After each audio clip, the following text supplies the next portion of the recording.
முந்தா நேத்து ஒரு ஃபங்ஷனுக்காக தாங்க கிளம்புனோம். ரிலேட்டிவ் சைட்ல ஒரு என்கேஜ்மெண்ட் ஃபங்ஷன். அதுக்காக தான் கிளம்புனோம். ஃபங்ஷன்னா நம்ம சும்மாவா கிளம்புவோம்? மேக்கப்பு, ட்ரெஸ்ஸு, பூ அப்படின்னு சொல்லிட்டு ஒரு பயங்கர அலப்பறை பண்ணிட்டு தான் கிளம்புனோம் ஃபங்ஷனுக்கு. ஒரு வழியா காலையில ஃபங்ஷனுக்கு கிளம்பியாச்சுங்க. ஃபங்ஷன் எப்போதும் வைக்கிற போல மண்டபத்தில் இல்லைங்க. ஒரு சின்ன சேஞ்ச ரெசார்ட்ல வச்சிருந்தாங்க. ஸோ அப்படியே ரெசார்ட்டை சுற்றி பார்த்துட்டு வந்துடலாம் அப்படின்னு சொல்லிட்டு கிளம்பியாச்சுங்க. நாங்கள் கிளம்பி போயிட்டுருக்கும்போது அந்த நேச்சுரல் சீனரிஸ்லாம் பார்க்கும்போது அடடடா சொல்ல வார்த்தையே இல்லைங்க. மலை, தென்னை மரம் அப்படின்னு சொல்லிட்டு சின்ன வயசில் நம்ம நேச்சுரல் சீனரிஸ்லாம் வரைவோம். மலை, 2 தென்னை மரம், ஒரு சூரியன், ஒரு வீடு அப்படின்னு சொல்லிட்டு வரைவோம் பாருங்களேன். அந்த பிக்சரை நம்ம நேராக பார்த்தா எப்படி இருக்கும், அப்படி ஒரு அழகாக இருந்துச்சு.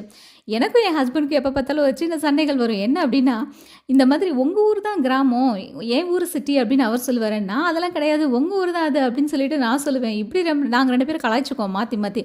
ஆனால் அதெல்லாம் பொய் தான் அப்படின்றத நேற்றுக்கு இந்த இயற்கை சீனரிஸை பார்க்கும்போது தாங்க எனக்கு தெரிஞ்சு. அதெல்லாம் ரசிச்சுக்கிட்டே ஒரு வழியாக அப்படியே ரெசார்ட் வந்து சேர்ந்தாச்சுங்க. ரெசார்ட் வந்ததுக்கப்புறமா வெல்கம் ட்ரிங்க்லாம் கொடுத்து ஒரு வழியாக ரூம்குள்ளே போயாச்சு. ஏசி ஹால் தான், சூப்பராக இருந்துச்சு. அந்த ரெசார்ட் பார்க்கும்போது ஏதோ ஒரு பிக்னிக் பிளேஸ் வந்த மாதிரி எங்களுக்கு ஒரு ஃபீல் இருந்துச்சு.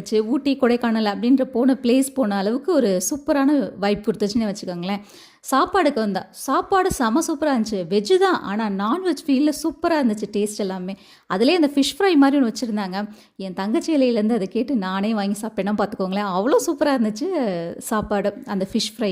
இதெல்லாம் முடிச்சதுக்கப்புறம் இன்னொரு பக்கம் கூட்டம் அலம்பத ஆரம்பிச்சிருச்சு. என்னென்னு பார்க்குறீங்களா, நம்ம மழலைகள் பட்டாளங்கள் தான். என்னென்னா ஐஸ்கிரீம் தான். ஐஸ்கிரீம், பீடா, அப்புறம் ஃப்ரூட்ஸ் அப்படின்னு சொல்லிட்டு அதெல்லாம் ஒரு பக்கம் இருந்துச்சு. அதெல்லாம் சாப்பிட்டுட்டு ஒரே என்ஜாய்மெண்ட் தான் போங்க. சூப்பராக இருந்துச்சு. இதெல்லாமே முடிச்சதுக்கப்புறமா ப்ளே ஏரியாலாம் இருந்துச்சு. குழந்தைங்களாம் விளையாட ஆரம்பிச்சிட்டாங்க.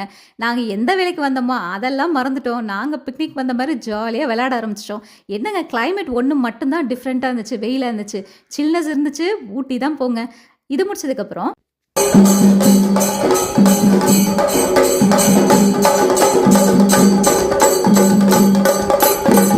இப்படி ஒரு பக்கம் ஜண்டா மேளம் முழங்க, வெல்கம் டான்ஸ்லாம் பிள்ளைங்க ஆட, ஃபங்க்ஷன் இனிதே சூப்பராக நிறைவடைந்ததுங்க.